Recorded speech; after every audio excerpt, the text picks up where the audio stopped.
నమస్తే. ప్రమాదవశాత్తు బాత్రూంలో కాలు జారి పడిపోయినటువంటి తెలంగాణ మాజీ ముఖ్యమంత్రి బీఆర్ఎస్ అధినేత కేసీఆర్ ఆయన హాస్పిటల్ నుంచి డిశ్చార్జ్ అయ్యారు. బంజారా హిల్స్లోని నందినగర్లో ఉన్నటువంటి ఆయన నివాసానికి ఆయన క్షేమంగా చేరుకున్నారు. ఓకే, ఇదంతా బాగానే ఉంది.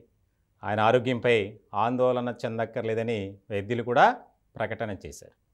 ఇలాంటి నేపథ్యంలో ఆయన ఇంటికి చేరుకోగానే కొంతమంది కీలక నేతలతో సమావేశం అయ్యారట. అంటే ఆయన ఇంట్లోనే. ముఖ్యంగా అసలు ఏం జరుగుతుంది?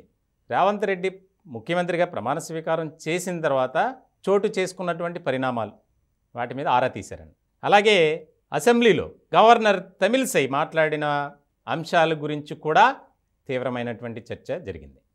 ఎందుకంటే రానున్నది పార్లమెంట్ ఎన్నికలు, 17 స్థానాలు తెలంగాణలో ఉన్నాయి.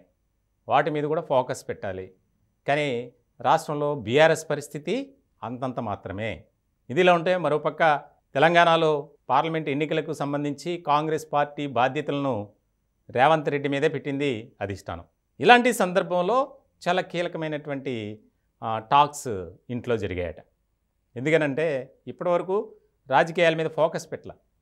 ఆయన నేరుగా ఎన్నికల ఫలితాల అనంతరం గవర్నర్కి రాజీనామా పత్రాన్ని పంపించి ఆయన నేరుగా అక్కడికి వెళ్ళిపోయారు, ఫామ్ హౌస్కి. వెళ్ళిపోయిన తర్వాత కొన్ని రోజులు సైలెంట్గా ఉన్నారు.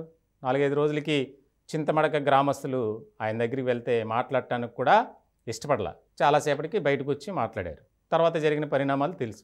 ఆయన పడిపోవడం, అక్కడి నుంచి సోమాజిగూడ యశోద హాస్పిటల్కి అడ్మిట్ చేయడం, అక్కడ ఆపరేషన్ జరగటం, ఇదంతా చకచకా జరిగిపోయింది. ఇలాంటి క్రమంలో ఆయనకు ఎప్పుడూ లేని విధంగా మద్దతు, ముఖ్యంగా అన్ని పార్టీలకు సంబంధించినటువంటి కీలక నేతలు వెళ్ళారు. ఇది చాలా ఒక చర్చే జరుగుతుంది. ఎందుకనంటే తెలంగాణ ముఖ్యమంత్రి రేవంత్ రెడ్డి వెళ్ళారు, ఆంధ్రప్రదేశ్ మాజీ ముఖ్యమంత్రి చంద్రబాబు నాయుడు వెళ్ళారు. చాలామంది అన్ని పార్టీలకు సంబంధించి కీలకమైనటువంటి నేతలు వెళ్ళారు. అలాగే రాజకీయమే కాదు, సినీ ప్రముఖులు కూడా వెళ్ళారు, పరామర్శించారు. అంటే మానవత్వం అనేది ప్రతి ఒక్కరికి ఉంటుంది కాబట్టి హాస్పిటల్లో ఉన్నారు, మాజీ ముఖ్యమంత్రి పరామర్శించాలి, అది మన ధర్మం అని భావించారు, చాలామంది వెళ్ళారు. ఇలాంటి క్రమంలో అసలు ఏం జరుగుతుంది? ఎందుకింత మనపై వ్యతిరేకత వచ్చింది? ఒక రకంగా కేసీఆర్ పడిపోవడం, ఆయన హాస్పిటల్కి రావడం, సానుభూతి ఏమో కానీ ఈ చర్చ మాత్రం బాగా జరుగుతుంది ఆయన వర్గాల్లో. ముఖ్యంగా ఏంటి ఇంత దూకుడుగా రేవంత్ రెడ్డి వెళ్తున్నారు? అసలు ప్రతి విషయాన్ని లోతుగా పరిశీలించి మొత్తం అంతా చాలా క్లియర్గా వెళ్తున్నారు. ఫోకస్ పెట్టాలి అన్న ఆలోచనతో కూడా ఉన్నారట. ముఖ్యంగా ఇప్పటికే కేటీఆర్ బయటకు వచ్చి మాట్లాడుతున్నారు, చేసినటువంటి హామీలు వాగ్దానాలు అమలుపరచట్లేదు అని.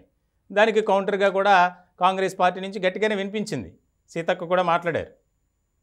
మేము అధికారంలోకి వచ్చి ఎన్ని రోజులైందని అప్పుడే ప్రశ్నిస్తారు, మేము టైం బాండ్ పెట్టుకున్నాం, 6 గ్యారంటీలకు సంబంధించి 100 రోజులు, ఆ 100 రోజులు అయిన తర్వాత అడగండి మీరు.